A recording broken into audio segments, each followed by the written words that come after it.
Now let's start in America, where the Speaker of the House, U.S. House of Representatives, Kevin McCarthy, has been removed in a historic no-confidence vote after a far-right revolt over his reliance on Democrats to pass funding to avert a government shutdown. His removal was the first time in the history of the United States that a Speaker of the House would be ousted from office, a defeat he experienced from his Republican Party after spending less than a year in office.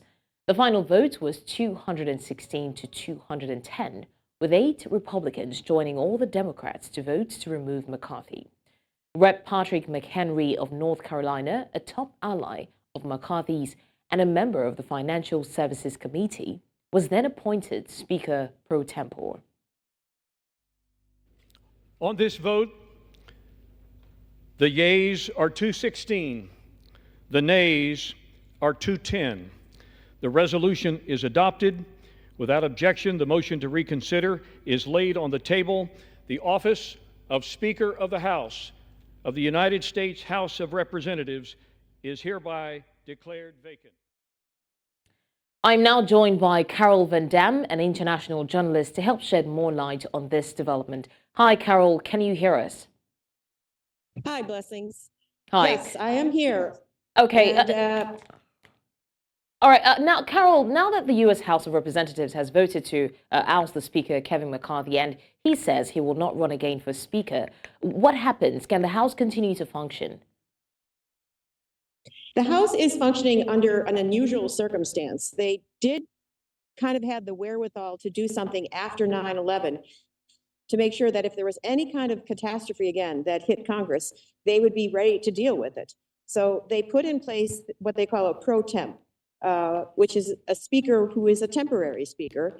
And that is a person that they have right now by the name of Patrick McHenry, who is a representative in the House.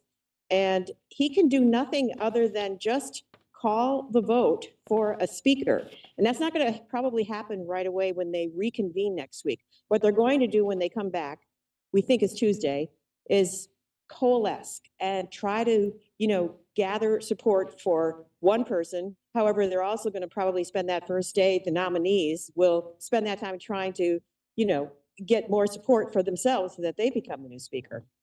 Okay, now, Carol, Republicans won the 2022 midterm, the off-year elections, but only by the narrowest of margins. How then will they succeed in electing a new speaker when they return to work? It's going to be a very, very tricky situation because they cannot do it by just appealing to one side or the other. There's a very small group of what a lot of Washingtonians call hard right or renegade Republicans. They're the ones that were driving this whole move to expel the speaker, and they succeeded with the help of all the Democrats. So there was only 8 Republicans. They have to somehow get those 8 Republicans on board, along with the other ones that weren't too happy with Kevin McCarthy, but didn't vote against him for speaker. They have to get everybody sort of on the same boat, so that's going to mean coalescing some moderate Republicans and some radical Republicans who can finally agree on one name to be the next speaker.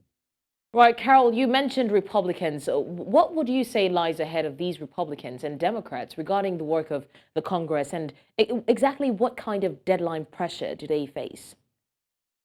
There's a huge deadline pressure because they have these humongous appropriations bills, spending bills that need to be taken care of, that should have been taken care of already. And they only have 6 weeks with this agreement that they, the two sides agreed to avert this government shutdown that would have happened over the weekend, but didn't, kind of catching everybody by surprise with that move too.